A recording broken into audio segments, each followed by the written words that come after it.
The village of Umidak awoke each day to the rhythm of rooster calls and the rustle of palm fronds dancing in the morning breeze. Nestled deep within the heart of Igbo land, it was a place where tradition held the sun and moon in balance, and where stories breathed louder than the wind. To live in Umidak was to live in the embrace of ancient rhythms. The villagers rose with the dawn and rested with the stars. Children laughed as they fetched water from the stream, their reflections splashing among the fish.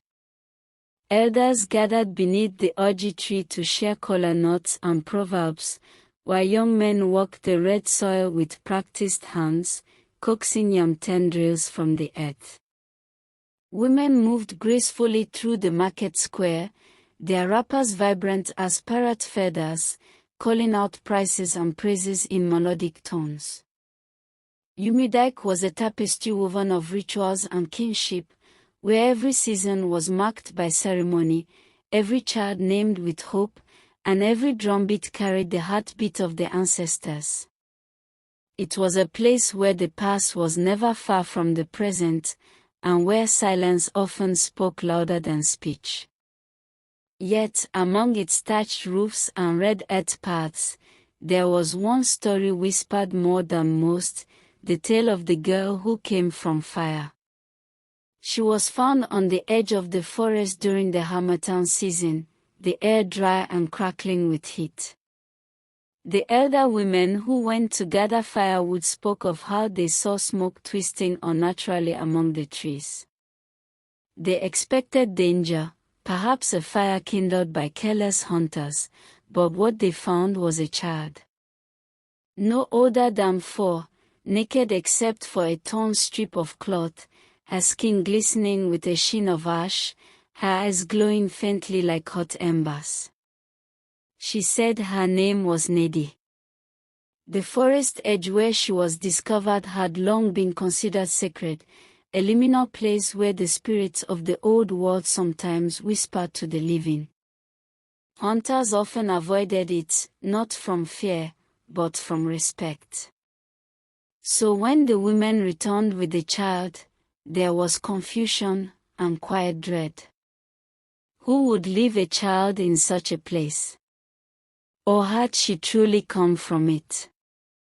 No one knew from where she had come. There were no nearby villages missing a child, no signs of struggle or travel, only the scorched ground where she sat, and the odd scent of burnt cinnamon in the air. The news spread quickly. That very evening, a gathering was called at the village square. Torches blazed as elders sat in a semicircle, and the rest of Umidak formed a ring around them. The child stood at the center, eyes unblinking, her small hands folded before her. She did not cry. She did not tremble. The air around her shimmered faintly, as if resisting the chill of the harmattan. The dibia, the village seer, was summoned. Old Iziamalu, bent with age but sharp with the spirits, took one look at the child and declared in a voice like dry leaves, "She is not of this world alone. Fire walks with her." Gasps rippled through the crowd. Some stepped back. Others crossed themselves in silent prayers. A few brave children peered through gaps in the adults' legs, eyes wide with wonder and fear. Though many villagers feared her, Mama Okomeka, a widow with no children of her own, took Nedi in. She raised the girl like her own blood, teaching her the songs of the ancestors, the ways of yam farming, and the reverence of the Ola, the earth goddess.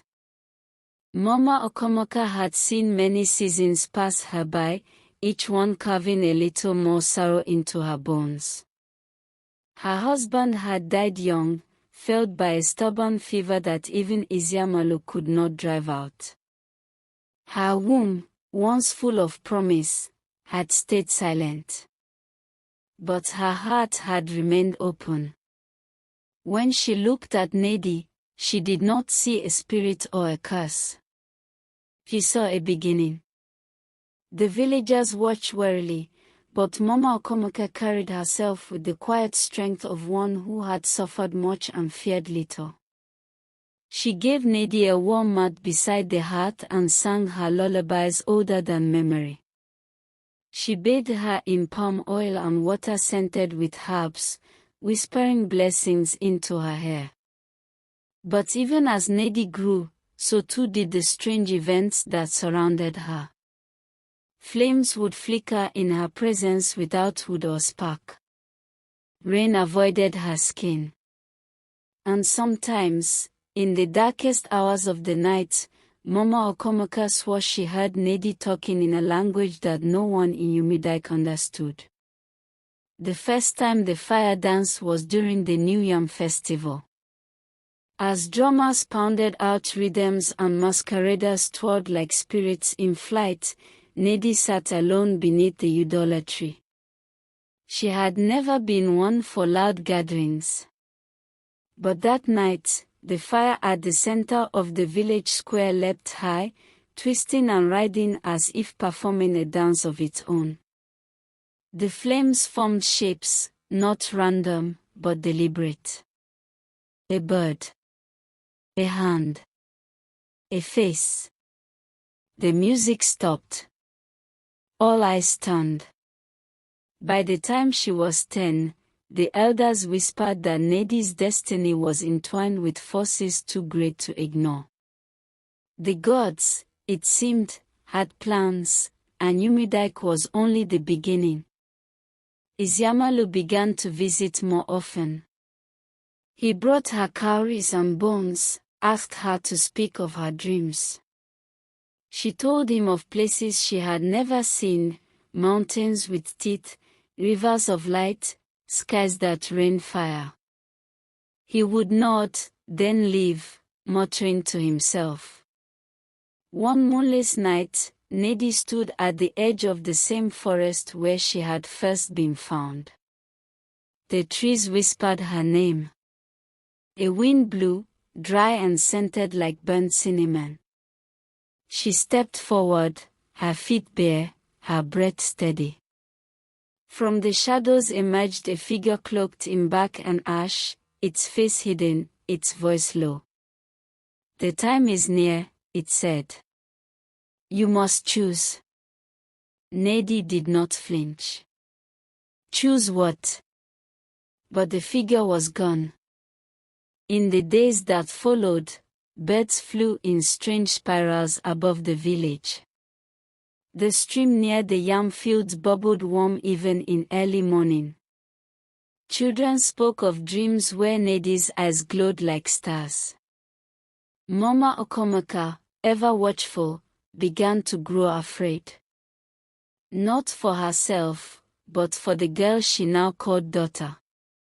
And far beyond Umidike, in a place where fire met spirit and the sky trembled with knowing, something stirred. The story was only beginning. And the flames, they were rising.